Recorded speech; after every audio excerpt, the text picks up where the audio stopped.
Indiscutablement, la politique a quelque chose d'irrésumable, qui subodore qu'elle soit parfois inspirée par la grâce et la faveur de la Providence. Il y a dans la nomination du grand citoyen d'État, Pascal Bodjona comme conseiller spécial chargé des affaires politiques, une inspiration suprêmement lourde d'une clairvoyance qui, si elle n'est pas apparue dans l'ignée de son évidence politique à ceux qui ne voulaient pas l'admettre, n'a pas échappé au sens politique aigu et appréciateur du président de la République.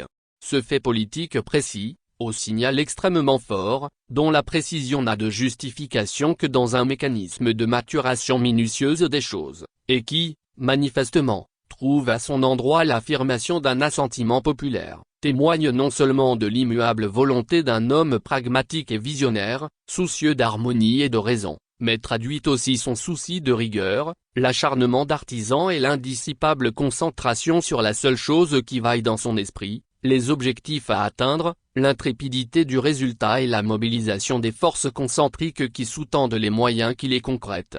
Ainsi fait-il entrer de plein pied la nouvelle année 2024, dans un volontarisme politique aux accents les plus obstinément réformateurs et conquérants, et dont la portée dépasse l'événement et nous amène à penser et à agir au-dessus de nous-mêmes. C'est-à-dire pour un Togo d'aujourd'hui, de demain et du futur. C'est-à-dire encore, une prise de conscience collective qui oblige d'embrasser tous les défis capitaux qui s'imposent à l'échelle du siècle, et qu'aucun sens sérieux des responsabilités, d'organisation politique et humaine ne saurait insensiblement ignorer. Parce que gouverner pour le temps présent n'est rien si la volonté de bâtir n'est pas accompagnée d'une vue du destin copieusement partagée, et que si l'art de gouverner requiert beaucoup d'audace, du muscle et du jarret dans l'action, il n'a jamais beaucoup aimé la précipitation et l'improvisation. Son essence même le porte aux gens réfléchis, aux choses bien rangées, où l'esprit de géométrie et de finesse s'allie. Car, il faut peu de choses pour détruire la mécanique de l'impulsion, le relâchement des efforts, la désunion nationale,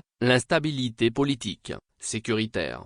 Aussi, chaque action est un jalon. Jalonner le chemin parcouru pour indiquer le sens de la marche depuis l'origine, pour inculquer l'instinct de prévoyance et l'idée de suite, aiguiller le pays vers la prospérité, une prospérité, qui, dans l'esprit du président, ne saurait se concevoir sans la solidarité sociale. Et ce, nonobstant les aléas. Voilà le but commun. Voilà le sens commun aux préoccupations communes. S'adosser aux réalités pour estomper leurs aspérités. Gérer le possible afin de créer le probable. Libérer l'audace pour délibérer contre les forces de l'inertie. Chacun doit comprendre que ce que l'on construit avec la nonchalance des efforts émergera avec la force d'un édifice où tout est voulu et pensé, où l'on distingue dans les marbrures du temps et de chaque étape et de chaque jalon posé la singularité de la patience et la prodigieuse juxtaposition des efforts que chaque Togolais a pu consentir. Et chacun, divers par l'âge, par la condition, par le métier, par les opinions politiques, et pourtant profondément unis par les mêmes aspirations au bonheur, à une prospérité nationale. À dire le vrai, le président fort, qui n'a jamais oublié la voix inoubliée du Verbe depuis qu'elle s'est révélée aux hommes qu'elle fut au commencement, sait quelle est la force et l'utilité des mots, il sait aussi la puissance de la sobriété, qui calme les émotions populaires, qui aide la raison et la fait valoir. Il sait la capacité d'entraînement, la punacité qui porte dans le cœur d'un homme comme Pascal Bodjona, lequel a suffisamment connu la solitude pour savoir dompter les ombres et donc reconnaître parmi mille et un sons le bruit étouffé des pas hypocrites pour ne point se laisser divertir, et s'asservir corps et âme, en sa qualité d'un serviteur humble, parmi d'autres au service d'une évidence, celle incontestable du président de la République. 2024, sera le promontoire, d'où chaque bonne foi pourra apercevoir clairement dans les eaux claires des bassins des sueurs des Togolais, que l'effort, qui enseigne aux hommes la difficulté des grandes tâches, la lenteur de leurs accomplissements, mais justifie l'invincible espoir,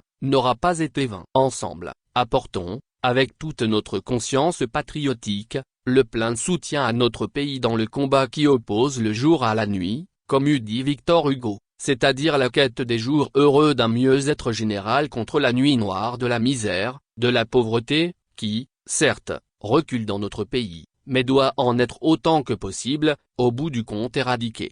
C'est l'ultime but de cet âpre et héroïque combat. C'est le sens premier de toutes les décisions, de toutes actions du président fort, à qui j'adresse mes vœux de santé, de bonheur, de réussite et de prospérité, ainsi qu'à tous les Togolais. 8.